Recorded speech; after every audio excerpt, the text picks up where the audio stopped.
Cephalus and Procris. Cephalus enjoyed hunting and would get up early to hunt in the woods. The story begins with Aurora, the goddess of dawn, stealing Cephalus up into the heavens because she fell in love with him. Cephalus, however, had just recently married his wife Procris, whom he dearly loved. He told Aurora that he loved his wife and wanted to go back to her. Aurora gives in but warns him, "I will let you go back to your mortal wife, but I'll warn you that someday you will be sorry to see her." So Cephalus goes back to being happy with his wife on earth. Procris, his wife, despite of being a mortal, was a favorite of a goddess. Diana, the goddess of the hunt, favored her, and as a token, she gave her a dog that could outrun all other animals and a javelin that would always hit its mark. Procris gives both of these to her husband to use while he hunts. Then one day, it turns out that an unknown god has created and let loose a fox to harass the countryside. The townspeople are unable to capture the fox, so they ask Cephalus if he would help. Cephalus lets loose his dog after the fox, and his dog takes off so fast that no one could ever follow him with their eyes. The people go to a hilltop to watch the hunt, when all of a sudden, both animals come to an immediate stop. The gods had turned both animals into stone because, being that both were gifts from the gods, they couldn't have one beat the other. So life continued happily and the same as before. Even though Cephalus' dog had been turned to stone, he still had his javelin and went hunting daily with it. One day, after becoming tired from hunting, Cephalus takes a break by a stream. He takes off his clothes and was saying things to the breeze like, "Please come and fan my chest, breeze. You know how I love you. You make my solitary hunting trip so pleasant." As it turns out, someone was walking by and heard Cephalus talking to someone like that. That person then rushes to tell Procris about her husband cheating.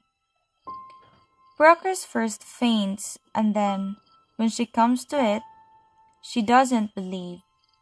She says that she didn't want to believe it until she hears and sees it for herself.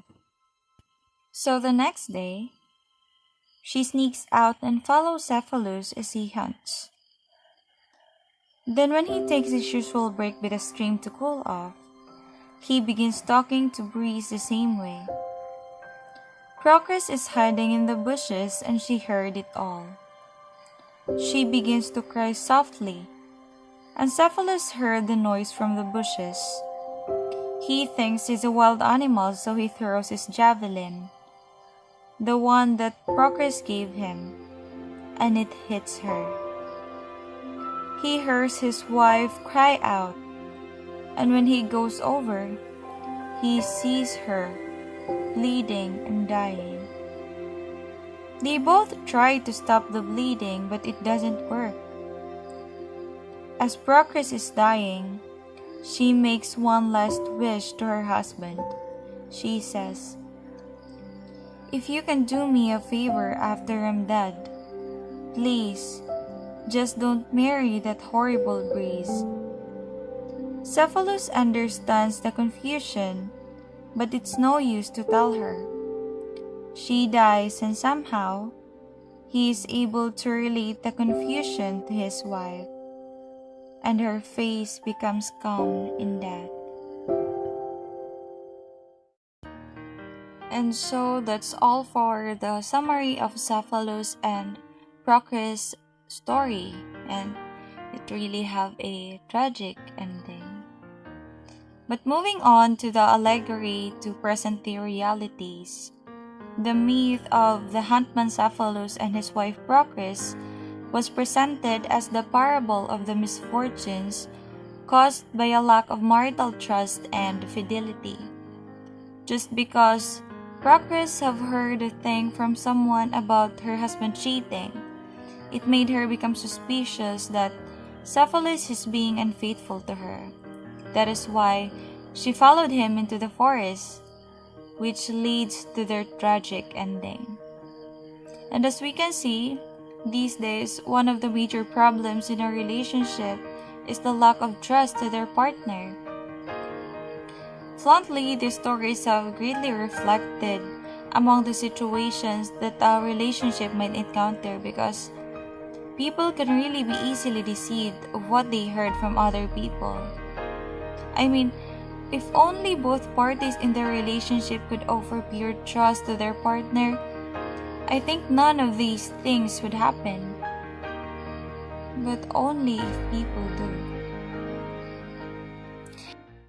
So that ends. I hope you enjoyed it as much as I do. Thank you for listening.